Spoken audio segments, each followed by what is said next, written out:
when I was in 5th grade, no, 4th grade, a friend of mine, his older brother, who I really looked up to a lot, hired me for his little company going on that the principal didn't know about for a while. And we sold cinnamon toothpicks. And we had a competitor selling cinnamon toothpicks, but not for as much as we were. We were getting a nickel per hour, but we were using the pure oil of cinnamon. And it would burn you good whenever when you put it in your mouth. So I learned at a pretty early age that if you're going to be in business, you want to have a quality product and something that, and you want to learn from other people that have been in business. So I want to fill in a few of the little pieces in there in the intro. I've actually rubbed elbows with a couple of folks on the wall here. I actually work for one, and I'll tell you about that in a minute.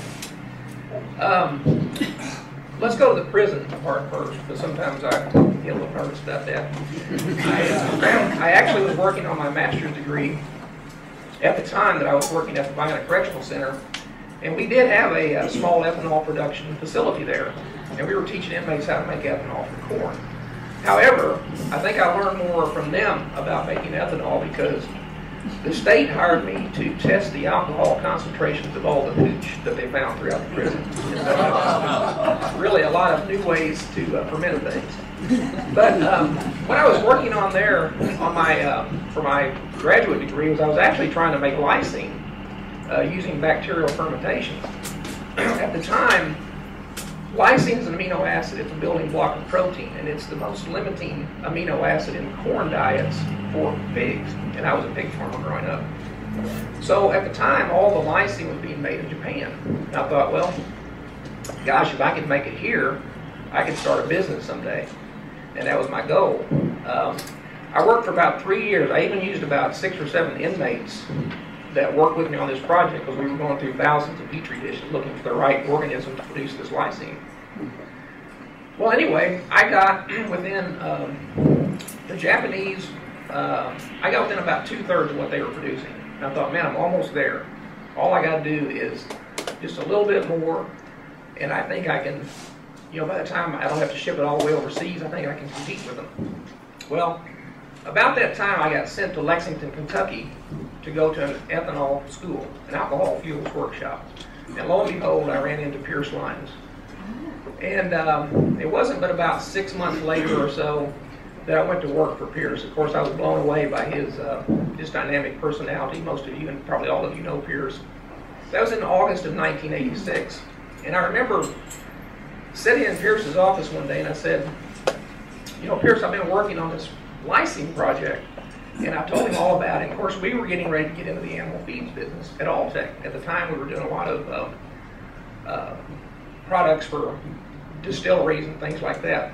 When I went to work for Alltech, it was about a company less than $10 million a year in annual sales.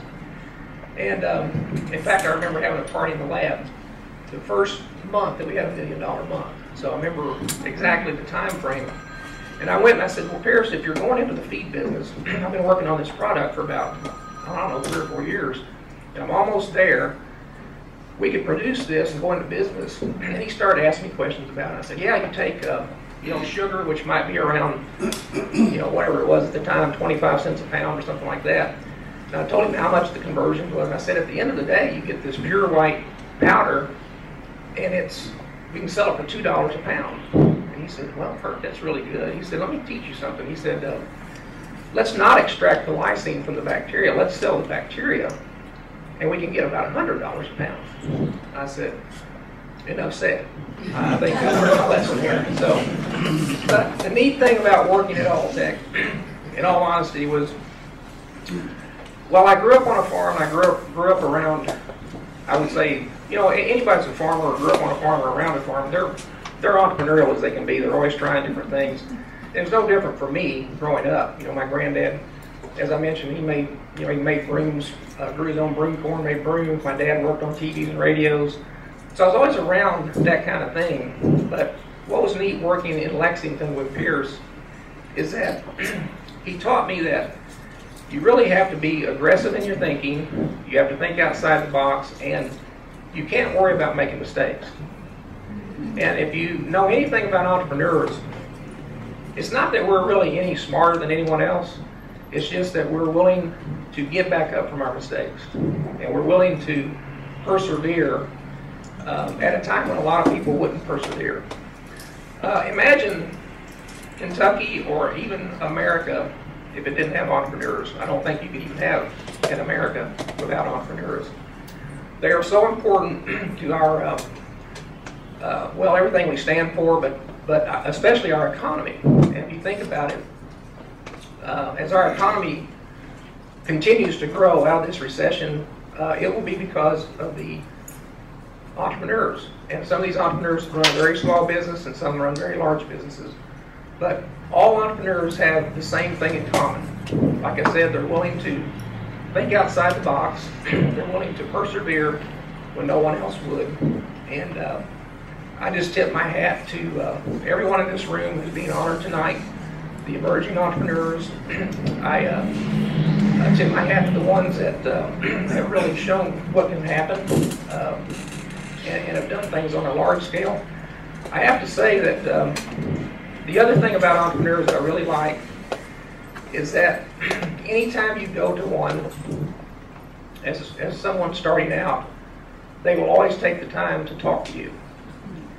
And I've spent a lot of time with Pierce different times, running ideas by him, even after I left Alltech. And I don't know, I'm sure John White doesn't remember this, but when I left Alltech, I actually opened an ice cream store in Lexington. It's on the northeast side of Lexington on New Circle Road. I had no clue what I was doing, and I did everything wrong. If you just notice, I said the northeast side of Lexington instead of the south side where everybody was at. I also, in doing that, I opened the store, and we opened like around 9 o'clock in the morning. We closed at 6 o'clock at night. Well, I learned later that 60% of our sales came after 6 o'clock once I decided to stay open until 10 o'clock at night. But anyway, throughout that process, the first year, we did everything wrong. We spent, I had about $10,000 or $12,000 in savings. I took out 6 credit cards before I left Alltech. That's when they were just starting to mail you these credit cards, that you got. I'm like, what's this, I said, well, no, I'll never use them, but I'm going to go ahead and have them just in case. Well, I ended up living on them for about a year. And but I also sold a car. We did everything we could. Our business broke even without paying ourselves anything. So like I said, we lived off the credit card. But what happened is that we actually got a couple of pieces of press. We had one of the TV stations. Well, there was first the Herald Leader, I think, did a piece on just a small section. And then there's a guy named Earl McKinney that came through our store one time. Maybe you know Earl. He used to have a restaurant design business. Well, anyway, he came through and he brought one of the guys from one of the stations, and they did a little piece on us. And then another station did a little piece on us. And so our advertising budget that we had spent, because the contractors actually tried to skip town with our money, we ended up getting open finally, and we got a little bit of press. But after about 9 months, we decided, we got to do something different. Of course, we started doing other things like going into theme parks. We got into Opryland theme park in Nashville. And but before all that, I remember Earl actually gave me John White's number, and I called him, and he actually took my call, and we talked for about 10 minutes or so. And you asked me a few questions, I asked you a few questions. The point is that you took my call, and you gave me advice. I'll take it again. Okay. I don't know if I have your current number, but maybe I can get it. But anyway, no, I appreciate that, and that's the thing. Sometimes you think that the more successful people get, the less reachable they are, and that's not true. And I think people that started with very little or just has the right attitude about things, you can always approach them. They're always willing to help you. And I think that's probably the main message I want to get across to any young entrepreneur in the audience, is approach any of us. And we can't guarantee our advice, but we'll give it. Anyway, but enough said. I want to again congratulate everyone in the room.